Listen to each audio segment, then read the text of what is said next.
Kesultanan Banjar ialah kerajaan yang bercorak Islam yang berdiri di Kalimantan sekitar pertengahan abad ke-16 sampai abad ke-20 atau lebih tepatnya tahun 1520 sampai tahun 1902 yang didirikan oleh Sultan Suryanullah. Kesultanan Banjar beribu kotakan di Banjarmasin namun mengalami beberapa kali perpindahan hingga yang terakhir di Kayu Tangi atau lebih dikenal sebagai Martapura. Berdirinya Kesultanan Banjar. Kesultanan Banjar tidak lepas dari kerajaan bercorak Hindu di Kalimantan yang berdiri sebelumnya, diantaranya Kerajaan Lipa, Daha, dan Kahuripan. Sejarah kerajaan Banjar pun tidak lepas dari Kerajaan Daha, kerajaan Hindu yang berkuasa pada saat itu. Maharaja Sukarama sebagai raja Kerajaan Daha mewasiatkan kerajaannya kepada cucunya yang bernama Raden Samudra. Mengapa kepada cucunya? Kenapa tidak kepada ketiga putranya? Hal itu dikarenakan seorang raja haruslah memiliki darah seorang ratu dan raja. Sedangkan ketiga putra dari Maharaja Sukarama mempunyai ibu seorang selir.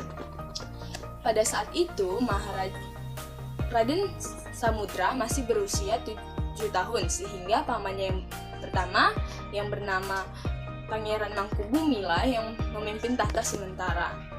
Setelah Maharaja Sukarama wafat, Pangeran Mangkubumi pun dibunuh oleh adiknya sendiri yang bernama Pangeran Tumenggung. Kemudian Pangeran Tumenggung merebut tahta kerajaan dan memimpin kerajaan Daha. Kemudian Raden Samudra dan pengikut setianya kabur melarikan diri dari kerajaan Daha ke wilayah Banjar karena merasa keselamatan mereka terancam. Di sana mereka menyamar menjadi kaum nelayan. Namun penyamarannya itu diketahui oleh seorang patih di wilayah Banjar itu. Jadi pada saat itu wilayah Banjar termasuk wilayah kekuasaan kerajaan Daha. Patih itu bernama Patih Masih dan ia sudah beragamakan Muslim. Nah, Patih Masih itu meminta kepada Raden Samudra untuk memerdekakan wilayahnya karena pada saat itu wilayah Banjar masih membayar upeti kepada kerajaan Daha. Namun pada penyerangan yang pertama, Raden Samudra dan pengikut setianya mengalami kekalahan sehingga Patih Masih menyuruh Raden Samudra untuk meminta bantuan kepada kerajaan Demak. Sultan Trenggana sebagai pemimpin kerajaan Demak pada saat itu menyetujui permintaan itu, tapi dengan dua syarat, yaitu Raden Samudra dan pengikut setianya masuk agama Islam dan jika nanti kerajaannya sudah berdiri haruslah membayar upeti kepada kerajaan Demak. Dengan bantuan kerajaan Demak, Raden Samudra dan pengikut setianya berhasil meruntuhkan kerajaan Daha dan membangun kerajaan baru. Pada tahun 1526, Raden Samudra memindahkan rakyat kerajaan Daha ke wilayah Kuin, Banjarmasin sebagai pusat pemerintahan dan mengukuhkan dirinya sebagai raja pertama atas kerajaan Banjar yang dibangunnya dengan corak Islam dan rakyatnya.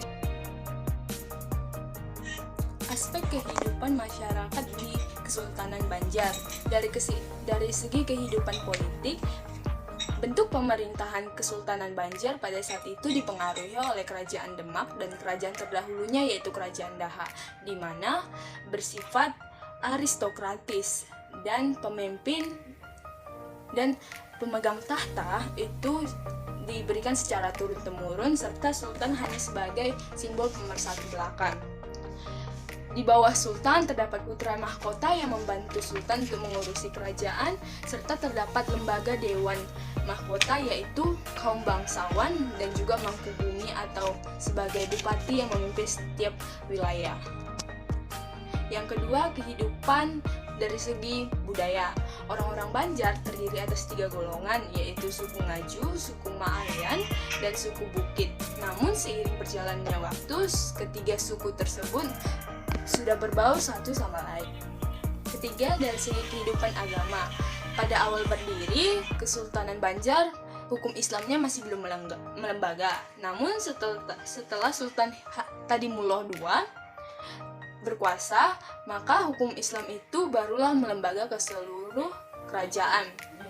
Terutama pada saat Syekh Muhammad Arsyad al-Banjari datang dari Mekah menuju Kesultanan Banjar, serta membuat buku yang dijadikan sebagai pedoman hukum di Kesultanan Banjar. Sehingga hukum Islam itu melembaga di seluruh kerajaan Banjar. Masa kejayaan Kesultanan Banjar. Masa kejayaan Kesultanan Banjar sekitar abad ke-17 atau yakni di bawah pemerintahan Sultan Musta'in. Banjarmasin yang kala itu menjadi ibu kota Kesultanan Banjar berkembang menjadi bandar perdagangan yang besar mengingat wilayahnya yang strategis serta sumber daya alamnya yang melimpah. Dengan komoditas utamanya yang terdiri dari lada hitam, madu, rotan, emas, intan, damar, dan kulit binatang. Sedangkan wilayah yang berhasil diperluas hingga Sambas, Lawai, Sukadana, Kota Waringin, Pembuang, Sempit, Mendawai, Kahayan Hilir, Hulu, Kutai, Pasir, Pulau Laut, Santuy, Asam-Asam, Kitab, dan Suarangan. Kondisi tersebut membuat para saudagar dari berbagai daerah datang ke wilayah Banjar untuk mencari dagangan di Banjarmasin. Tidak luput pula Belanda mengirimkan ekspedisi untuk menjalin hubungan dagang dengan Kesultanan Banjar sekitar tahun 1603. Runtuhnya Kesultanan Banjar. Pada mulanya, Kesultanan Banjar menjalin hubungan yang baik dengan kolonial Belanda. Namun, ikut campurnya kolonial Belanda terhadap urusan kekerajaan di Kesultanan Banjar membuat para pemimpin di Kesultanan Banjar emosi, sehingga terjadilah pertempuran antara masyarakat pemimpin Kesultanan Banjar dengan kolonial Belanda. Pertempuran tersebut dikenal sebagai Perang Banjar, yang perangnya terjadi selama hampir setengah abad lamanya dan kekalahan berada di tangan pihak Banjar. Hal itu ditandai dengan gugurnya Sultan Muhammad Seman di pertempuran pada tanggal 24 Januari 1905 di Puruk Cahu.